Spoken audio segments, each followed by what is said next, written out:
올해는 코로나로부터 멀어져 정상화를 많이 기대했습니다. 그러나 우크라이나 전쟁의 장기화로 세계 경제, 더불어 한국 경제가요, 1929년 시작된 세계 대공황 이상으로 내년이 어려워질 것이라는 그런 예측이 있습니다. 정권 교체가 되면 더 좋은 세상 될 것으로 기대했죠. 보십시오. 이 사회는 더욱더 분열과 갈등의 골이 깊어져만 갑니다. 지역 간, 세대 간, 좌우 이념 간의 갈등만을 재차 확인 중에 있습니다. 기성층의 기성층의 어떤 정치 무관심, 혐오증, 더불어 어린 고등학생들이 데모하는 이런 모습까지 뉴스로 보도되고 있습니다. 민주국가의 정체성이 의심되는 지금 검찰공화국이라는 신조어까지 등장합니다. 이런 전반적인 모든 것이요, 새 정부에 대한 실망하는 모습의 증거가 됩니다. 우리는 또 경험합니다. 이 땅에 유토피아를 건설해 줄 정부, 정치가 없습니다. 2022년 11월에 대구에서 또다시 신천지 10만 명이 모여서 신천지 만세를 외치는 모습이 보도되었습니다. 한국교회는 그 어느 때보다 내적인 공격을 받아 깊은 상처를 남긴 한 해입니다. 희망과 빛, 민족의 길이 되어야 될 한국교회가 희망보다는 실망을 안겨주었습니다. 지금 교회가 주님의 심장 속에 있는 교회, 성경에서 나타나는 본질적인 교회로 돌아가야 한다는 그런 예침들이 절실합니다. 내적으로는 영적 동력을 상실해버렸고요, 밖으로는 믿지 않는 이들의 신뢰감까지 상실해버렸습니다. 정말 안타깝습니다. 우리는 이 아픔의 땅에 오시는 아기 예수님, 그분이면 뭔가가 있어질 것 같아서 대망하는 대림절기를 보내고 있습니다. 하늘엔 영광, 땅엔 평화. 그 어느 때보다 평화와 화평과 치유의 필요성을 철감합니다. 오직 경배받으실 분은 예수님 한 분. 그분을 경배하는 그러한 성탄을 대망해 봅니다. 해마다 12월 25일이 되어지면 우리는 성탄절이다라고 하면서 기뻐합니다. 금년 12월 25일은 주일이며 또한 성탄절이 됩니다. 성탄절을 맞이하고 한 주간을 보내고 나면은요, 우리는 새해를 맞이합니다. 이것도 해마다 패티와 같은 이야기입니다. 그래서인지 성탄절 예배를 통하여 우리는 신앙 고백을 분명히 해야 될 줄 압니다. 예수님 내 곁에 계시고 예수님 우리 가운데 오셨구나. 이 사실 확인하고요, 또 다른 은혜 속에서 새해의 시간 맞이하는 것, 바로 성도들에게 주시는, 하나님이 주시는 멋진 축복임을 깨달아야 됩니다. 언젠가 한 번은요, 그 예배가 내 생의 마지막 성탄절이 될 것입니다. 꼭 기억하십시다. 그때가 금방 옵니다. 오늘 이 예배가 내 생의 마지막 성탄절이라고 하면 우리는 어떤 자세, 어떤 마음의 각오로 이 예배를 드리시겠습니까? 오늘 본문 말씀은요, 단 한 번의 성탄절에 목숨 걸었던 동방박사들의 이야기가 기록되어 있습니다. 한번 수두룩이 한번 물어봤습니다.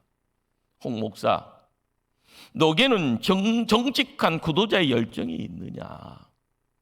어떤 대가와 위험을 무릅쓰고 아기 예수님 찾아가 경배하겠다라는 뜨거운 열정이 있느냐?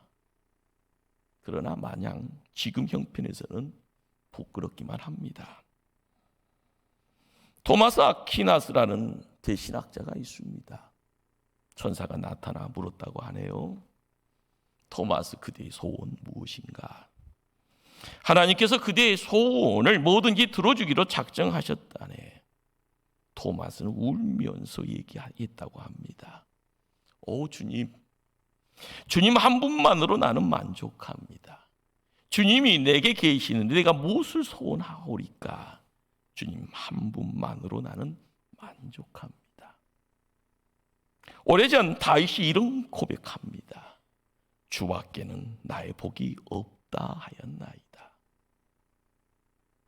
내 생의 마지막 일주일이 내게 주어진다면 우리는 예수 그리스도 그분 만나는 일에 내가 가진 모든 것을 투자하며 이것을 위하여 내 시간 헌신할 수 있겠습니까? 각자의 올바른 태도와 선택을 해야 될 시간입니다. 아기 예수님을 만나는 이 일은 내 생애에 꼭 해야 될 많은 버킷리스트 중 가운데 단지 한 개의 버킷리스트만이 될 수 없다는 사실입니다. 혹시 알고 계십니까? 예수님이 이 땅에 오실 때 제일 먼저 찾아가 경배한 사람이 힘이 있는 권세가 유대인이 아닙니다. 누가복음은 들판에서 양을 치는 목동들이 예수께 와 경배했다고 기록합니다. 그들은 그 시대에 낮은 곳에 있었던 천한 자들입니다. 마태복음은 상당히 의도적인지 몰라도요, 이방인이면서 동방에서 온 박사들을 소개합니다. 아기 예수님 모심으로 복음의 빛이 세상에 모든 민족 온 열방으로 퍼져갈 것을 말씀으로 함께합니다. 이는 모든 민족을 구원하여 제자 삼으라라는 예수님의 위대한 지상 명령이 되어 우리의 가슴 속에 새겨져 있습니다. 오늘 본문 열린 마음으로 차분히 묵상하더라도요, 여기 등장하는 동방 박사들, 그들은 메시아가 오기를 상당히 사모하고 열정적으로 기다렸던 사람임을 깨닫게 합니다. 그들은 유대의 헤롯 대왕 앞에서도 당당하게요 말하죠. 유대인의 왕으로 나신 이가 어디 계시냐 이렇게 묻습니다. 메시아를 유대인의 왕이라 표현하고 있습니다. 로마 제국의 압제에 있었던 이스라엘 백성들 어려운 중에 메시아를 기다립니다. 그것이 역사였고요. 그 메시아를 유대인의 왕으로 오신다라고 믿었습니다. 그러기 성경은 이야기합니다. 보라, 때가 이르니 내가 다윗에게 한 의로운 가지를 일으킬 것이라. 그가 왕이 되어 지혜롭게 다스리며 세상에서 정의와 공의를 행할 것이며. 예레미야를 통하여서 이야기되어지는 말씀입니다.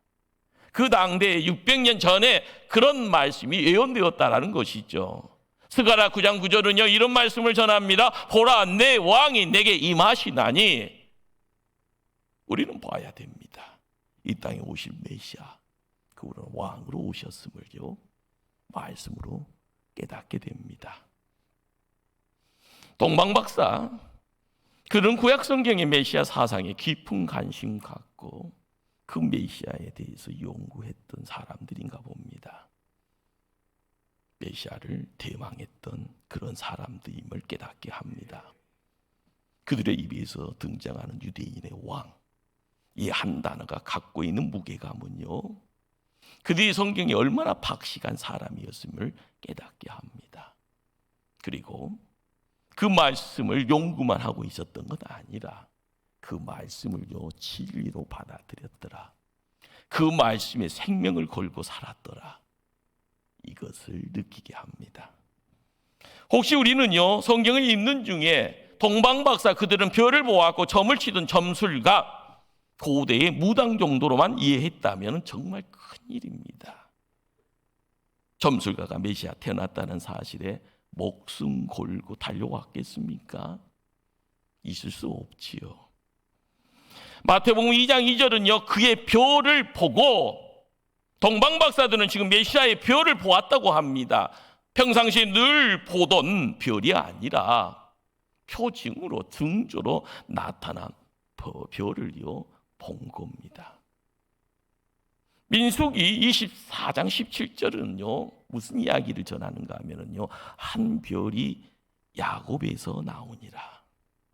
성령님의 인도에도 민감했던 사람들입니다.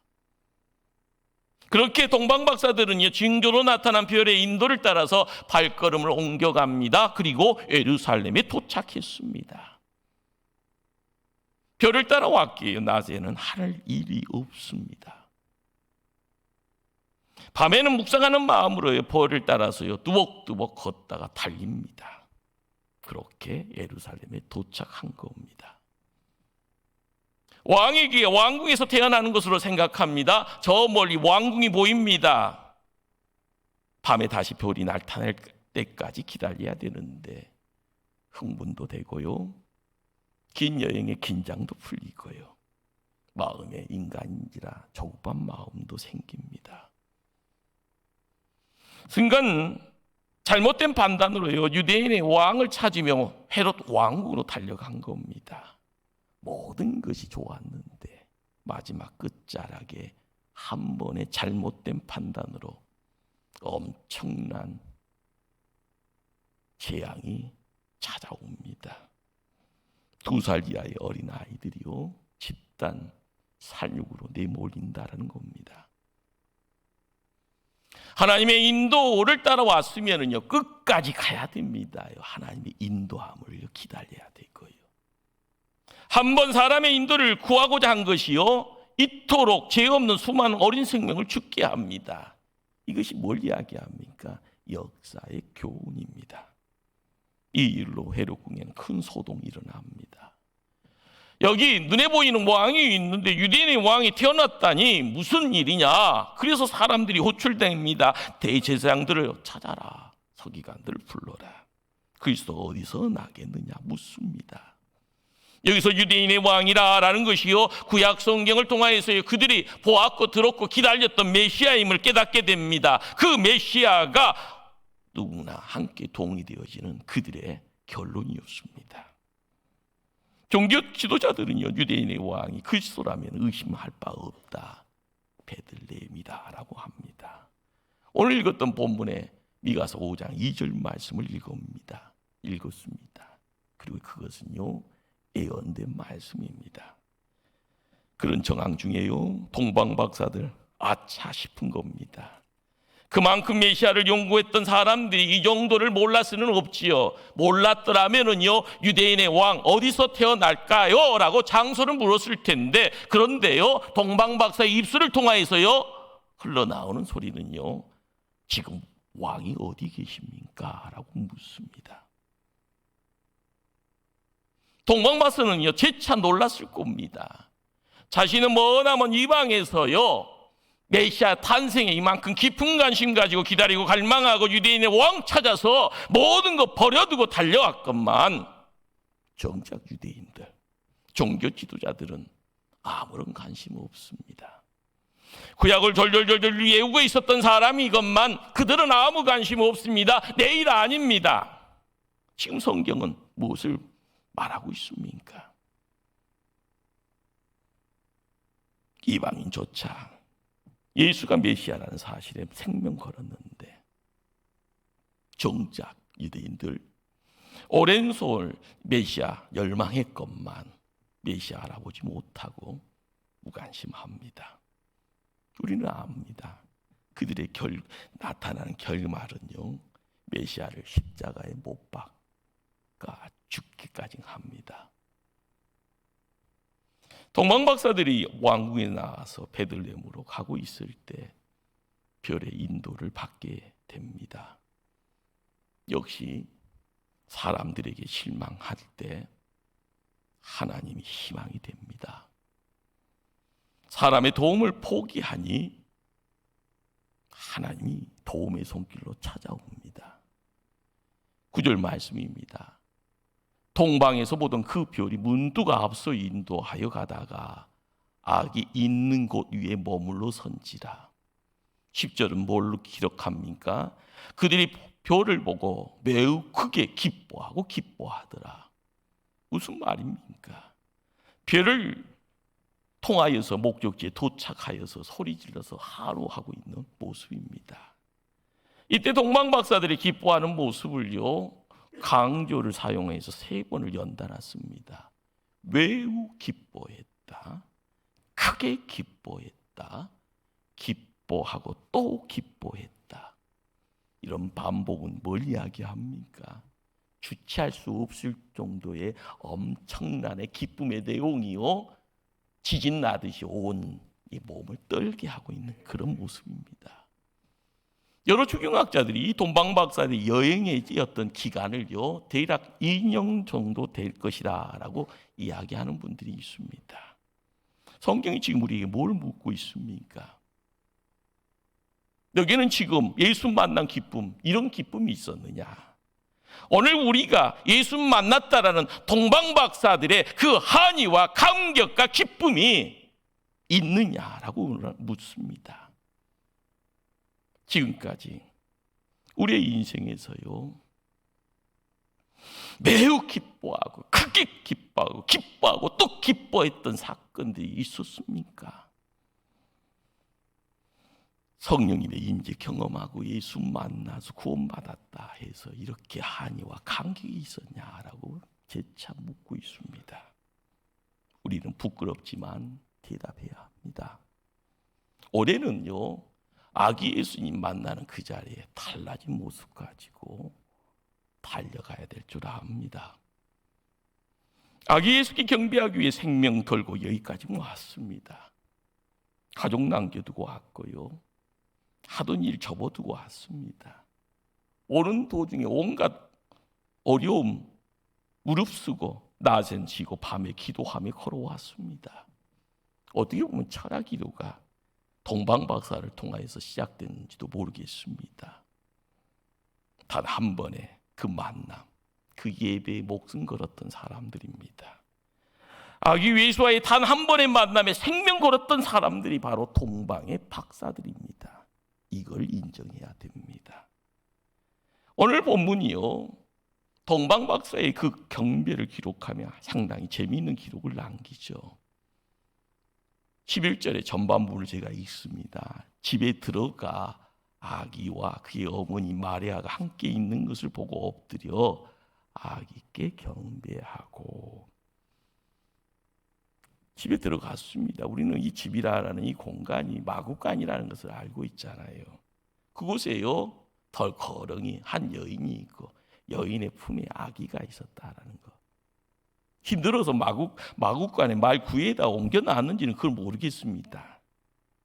그런데 경배는요, 두 분께 한 것이 아니라 동방박사가요, 단지 아기 예수께만 경배하였더라.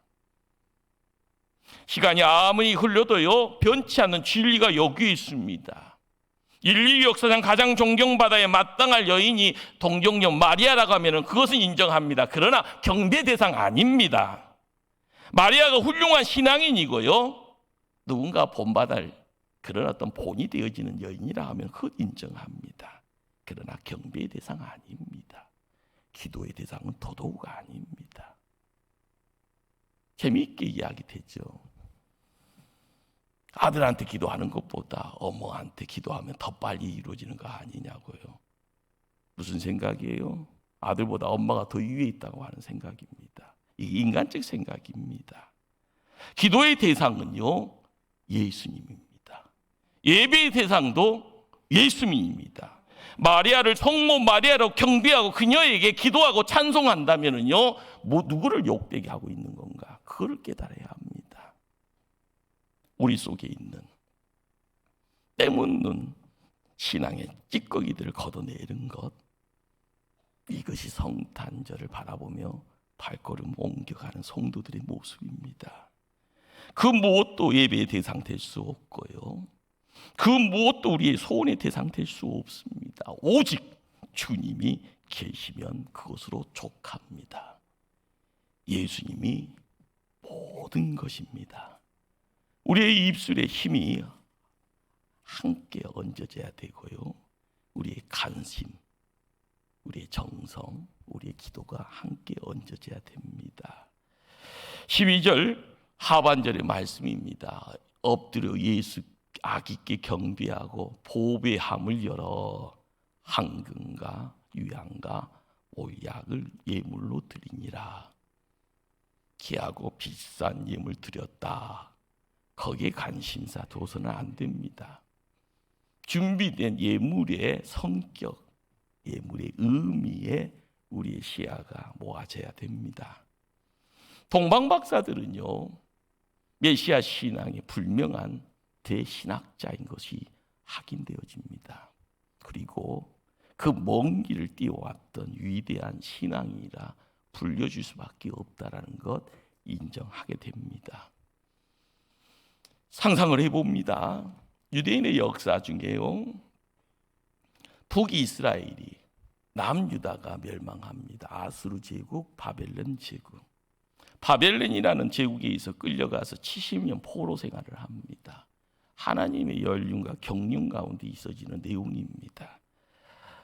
고레스라라는 왕을 통해서 페르시아죠, 역사 가운데 고레스라는 왕을 통해서 포로가 귀환되어집니다. 그러나 남았던 이들을 디아스포라라 이야기하죠. 그들은요, 고향 땅을 사모하면서 말씀을 품고 갑니다. 구약 성경입니다.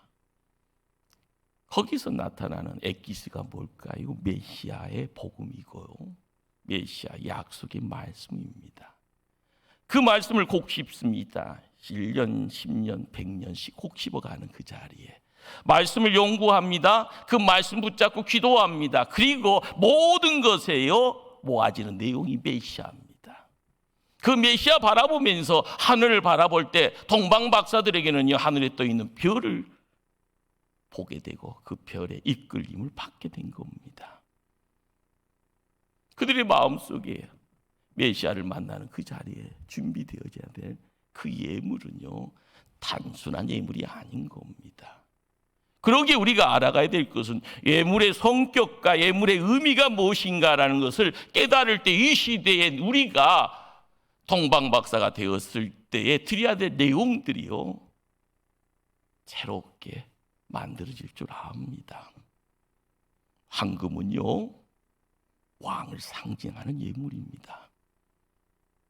박사들이 여기 아기 예수께 황금 드렸다라는 것은 당신이 나의 왕입니다라는 고백과 함께 경배드린 겁니다. 유황은요, 성전에서 하나님께 드려지는 향을 이야기합니다. 뭘 생각할 수 있을까요? 우리의 기도, 우리의 예배, 우리의 감사를 받으시는 당신이 하나님입니다. 하나님만이 나의 주인입니다 라는 그런 고백이 됩니다. 몰약은요, 장례 때 쓰여지는 내용물이죠. 방부제 역할도 하지만은요, 향기로 드려지는 것입니다.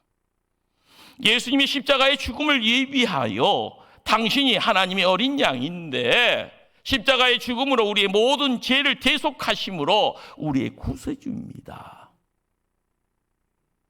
그 믿음으로 나가기를 원하는 그 마음 가지고 황금과 유향과 몰약 드린 겁니다. 그렇습니다. 아무런 생각 없이요 가져왔던 것 아니죠. 메시아가 어떤 분인가에 대한 깊은 영과 묵상과 기도를 인하여 생각하고 또 생각하고 나타난 결론의 자리에 황금이 있고 유향이 있고 몰약이 있더라. 이것을 예물로 갖고 와 드리더라.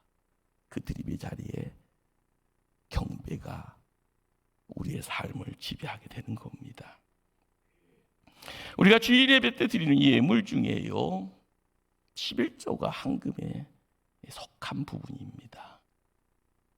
주신 것의 10가지의 가운데 하나를 구별하는, 그것은 어떻게 보면 하나님이 우리의 왕입니다라는 고백입니다. 감사 예물은요 성도의 향기입니다. 입술로의 감사, 그렇죠. 그러나 예물로 드려지는 그 모습들 얼마나 아름답습니까? 성도의 아름다운 기도의 향기, 바로 유향 예물이 되어집니다. 몰약의 자리에 처한 있는 예물은요 내가 쓸 수 있는 것을 잘라서 드린다라는 겁니다. 몰약은요 바로 피가 묻어있는 예물입니다. 어떻게 보면 자기를 죽이는 예물입니다. 그래서 구제헌금, 성교헌금, 건축헌금이 여기에 속한 것이라 할 수 있습니다. 예물을 드릴 때 크냐 적냐 그것 말하는 것 아닙니다. 기쁨으로 자원함으로 드렸느냐, 그래서 기쁨의 예물이냐, 어떤 자세, 어떤 의미를 갖고 드렸느냐. 그러나 중요한 것은 빈손 들고 제사 드리지 않습니다. 은혜의 분량 따라서 소를 드리는 사람, 양을 드리는 사람, 가부가 드릴 것이 없어서 비둘기를 드려도 하나님 기뻐 받으셨습니다. 내가 주일마다 드리는 이 예물이요, 빈손의 예물이 아니라 정말 기쁨의 예물, 자원의 예물, 감사의 예물, 내 분량에 맞는 예물을 드리고 있느냐라는 것입니다. 그럴 때 하나님 기쁘시게 받으신다라는 것입니다. 꼭 기억하십시다. 예수님이 이 땅에 가난한 자들과 비교될 수 있는 분은 아닙니다. 가난한 자의 친구, 그런 이야기가 아닙니다. 우리가 이 땅에서 드릴 수 있는 헌신 가운데 최고의 현실을 어디를 바라봅니까? 나를 위해서 피 흘려 죽으신 예수 그리스도의 그 십자가의 헌신. 그렇습니다. 길이 열려질 때요, 생명의 내용이 찾아올 때요, 진리 중에 참 진리의 내용에 하늘의 지성소가 열려지는 그곳에요, 예수 그리스도, 그분이 나의 구세주임을 알게 하는 그 헌신의 자리에 우리가 나아갈 때 우린 참된 자가 됩니다. 아기 예수님 만나야 되죠. 경비우기에 다시 하나님의 음성이 들리기 시작합니다. 12절은 이런 말씀을 기록합니다. 그들은 꿈에 헤롯에게로 돌아가지 말라 지시하심을 받아 다른 길로 고국에 돌아가니라. 동방박사들은요, 그 이전에 누가 걸었던 길을 걸었던 사람 아닙니다. 유일무이한 길을 걸었던 인물입니다. 아기 예수님 만나고 나서 하늘의 음성은요, 또 다른 길을 걸으라 지시합니다. 오늘 성탄을 기다리며 성탄을 준비하는 거룩한 성도들에게 요청하는 주님의 메시지가 있습니다. 다른 길로 돌아가라. 이제는 달라져야 합니다. 오늘 이 땅을 살아가는 성도들에게 본문이 강력하게 요청합니다. 이전의 구태에서 벗어나 주님과 함께 새로운 길을 개척하라. 틀에 갇혀 형식적인 삶에서 벗어나 성령 충만으로 힘있는 생명의 길을 찾아가라. 매일매일 거룩한 빛에 거하는 복된 길을 찾아가라 말씀합니다. 2023년 새기를 준비하면서 하늘의 비유를 품고 걸었던 동방박사의 그 믿음, 오늘 이 시대에 살아가는 우리 가운데도 그 믿음의 역사가 함께 이루어지기를 간절히 주님 이름으로 축원합니다. 기도합니다.